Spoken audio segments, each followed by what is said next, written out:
Hello everyone, welcome back to my channel KS knowledge hub. आज का topic है हमारा डायलासेट का। ठीक है, तो डायलासेट क्या है ये मैं आपको आज बताऊंगी पूरा, उसके टाइप्स, उसके फंक्शन को सब बताऊंगी। वीडियो स्टार्ट करने से पहले अगर आप मेरे चैनल पर नए हैं तो प्लीज़ मेरे चैनल को सब्सक्राइब जरूर करना। ठीक है, और वीडियो पसंद आए तो लाइक एंड शेयर करना। लाइक का बटन आपको वहाँ पर होगा तो उसे बस प्रेस कर देना। ओके, तो स्टार्ट करते हैं। डायलासेट क्या है, व्हाट इज डायलासेट? डायलासेट हमारा एक सोल्यूशन है जिसकी आयनिक कंसंट्रेशन हमारे ब्लड प्लाज्मा के इक्वल होती है। ठीक है, डायलासेट इज अ सोल्यूशन, वो एक सोल्यूशन है जिसकी आयनिक कंसंट्रेशन हमारे ब्लड प्लाज्मा के इक्वल होती है except potassium and sodium bicarbonate.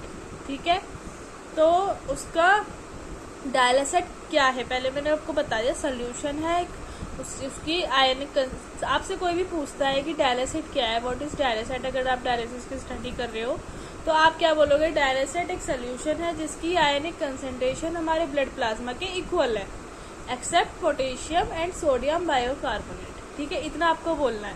फिर देन आप बोलोगे कि डायलासेट 3 पार्ट से मिलके बना है। 3 पार्ट से कौन से? A part, B part and RO water.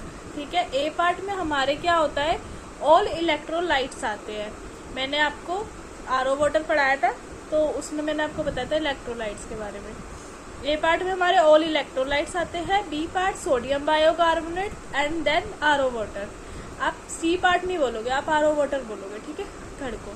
तो इलेक्ट्रोलाइट कौन कौन से होते हैं आपके? Sodium, potassium, calcium, magnesium, acetic acid, dextrose and chloride. ठीक है, इनकी एक ना आपको वैल्यू भी दी जाती है तो वो आपको याद करनी पड़ेगी, मैं आपको बता देती हूँ। ओके, तो हमारी पहले आता है सोडियम। सोडियम की कितनी होती है हमारी? 82.50 मिली मोल लीटर। क्या बोलोगे? मिली मोल लीटर में आपको बोलना पूरा 82.50 मिली मोल लीटर। पोटेशियम की कितनी होती है? 2 मिलीमोल लीटर। एसिटिक एसिड की 4 मिलीमोल लीटर। ठीक है, कैल्शियम की 1.75 मिलीमोल लीटर। ठीक है, मैग्नीशियम की 0.75 मिलीमोल लीटर। ठीक है, डेक्सट्रोज की कितनी होती है? 5.54 मिलीमोल लीटर। एंड क्लोराइड की 89.63 मिलीमोल लीटर। ठीक है, इसकी वैल्यू समझ आई? ठीक है, देन चलते हैं हम बी पार्ट पे, सोडियम बायोकार्बोनेट। इसमें क्या होता है? Sodium, chloride, hydrogen carbonate. Hydrogen carbonate कितना यूज होता है हमारा? 34 मिलीमोल लीटर। ठीक है, क्लोराइड 24.50 एंड सोडियम 58.50। उसमें सोडियम अलग होता है, इसमें सोडियम की वैल्यू अलग होती है। ठीक है, हमारा फिर आ जाता है आरओ वाटर। ठीक है, फिर हमारा क्या आता है? Types of dialysate. डायलासेट पता लग गया क्या होता है? डायलासेट 3 पार्ट से मिलकर बना है, ये भी पता लग गया। अब हमारा आता है टाइप्स ऑफ डायलासेट। डायलासेट के types, there are 2 types of dialysate. 2 types होते हैं हमारे डायलासेट के। कौन कौन से? Acetate and bicarbonate. एसीटेट में क्या होता है? एसीटेट में हमारे 2 पार्ट होते हैं, ए पार्ट एंड आरओ वाटर। हमारा बी पार्ट नहीं होता उसमें, तो इसमें बी पार्ट नहीं होता तो इसमें क्या होता है? ये ना बहुत पहले यूज होता था एसीटेट। तो इसमें क्या होता था कि एसीटेट हमारी बॉडी में डाला जाता था। ये जो हमारा लीवर है ना, लीवर उसे कन्वर्ट करता था बायोकार्बोनेट में। फिर हमारा ये मिक्सअप होता था तो क्या होता था? पेशेंट को ना कॉम्प्लिकेशन आती थी कि मतलब उसे क्या होता था? नोजिया, वॉमिटिंग हो गई, मतलब उल्टी या जी में चल रहा है ऐसा कुछ, और हाइपोटेंशन हो गया, ब्लड प्रेशर डाउन हो गया, ऐसे ये उसको कॉम्प्लिकेशन आने लगी। तो पेशेंट क्या करता था? पेशेंट डायलिसिस कराने से भी डरता था, वो कराता ही नहीं था कि उसे लगता था कि भाई मैं कराऊंगा तो मुझे तो नोजिया वॉमिटिंग होएगी, हाइपोटेंशन हो जाएगा। तो फिर क्या हुआ कि नेफ्रोलॉजिस्ट को ये लगा कि बायोकार्बोनेट आना चाहिए भाई ब्लड को, उसको पेशेंट को वही कॉम्प्लिकेशन आने लगी है, पेशेंट डायलिसिस नहीं कराता। फिर क्या होता है? डेथ हो जाती है पेशेंट की, दोनों किडनी बिल्कुल बेकार हो जाएगी, तो है ना। तो फिर क्या होता है? बायोकार्बोनेट लाए बायोकार्बोनेट में क्या होता है, हमारा तीनों आ जाता है, A part, B part and RO water. ठीक है, हमारा ए पार्ट में इलेक्ट्रोलाइट बता दी, B part and RO water. ठीक है, इसमें क्या होता है, बायोकार्बोनेट बना बनाया आता है, मतलब एक मशीन भी आती है जिसमें क्या होता है, हम तीनों चीज मिक्स होती है इसमें।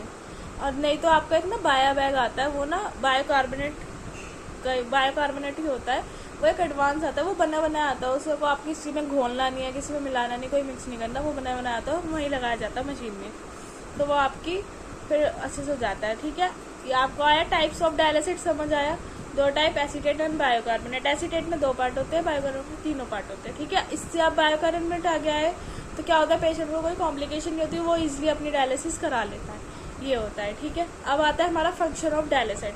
डायलिसिस के फंक्शन क्या है, डायलिसिस के फंक्शन, पहला हमारा क्या करता है डायलिसिस, उसमें डायलिसिस में डिफ्यूजन प्रोसेस होता है जिससे कंसंट्रेशन इक्वल हो जाती है, जो नाइट्रोजनस वेस्ट है वो रिमूव हो जाता है। सेकंड इसका यही है, नाइट्रोजनस वेस्ट, जो वेस्ट प्रोडक्ट है उसे रिमूव करता है।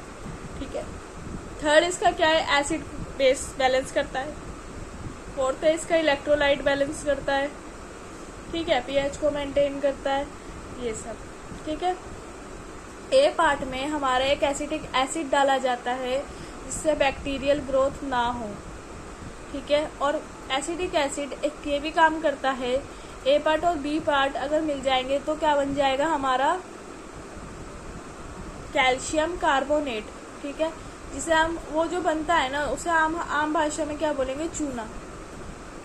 और वो मतलब पेशेंट को सही नहीं होता, उससे एलर्जी वगैरह भी हो सकती है, तो इसलिए एसिटिक एसिड क्या करता है कि वो उसको वो कैल्शियम कार्बोनेट नहीं बनने देता, उनको मिक्सअप नहीं होने देता। ठीक है, जो बायोकार्बोनेट है एंड वो एज अ बफर काम करता है, पीएच को मेंटेन करता है, एसिड बेस बैलेंस करता है। तो पूरा डायलिसिस का समझ आया। टाइप्स ऑफ डायलिसिस मैंने 3 चीजें बताई, what is dialysis, types of dialysis, function of dialysis, तीनों चीजें समझा दी। अगर वीडियो पसंद आए तो प्लीज लाइक करना एंड शेयर करना और चैनल को सब्सक्राइब करना। Thank you.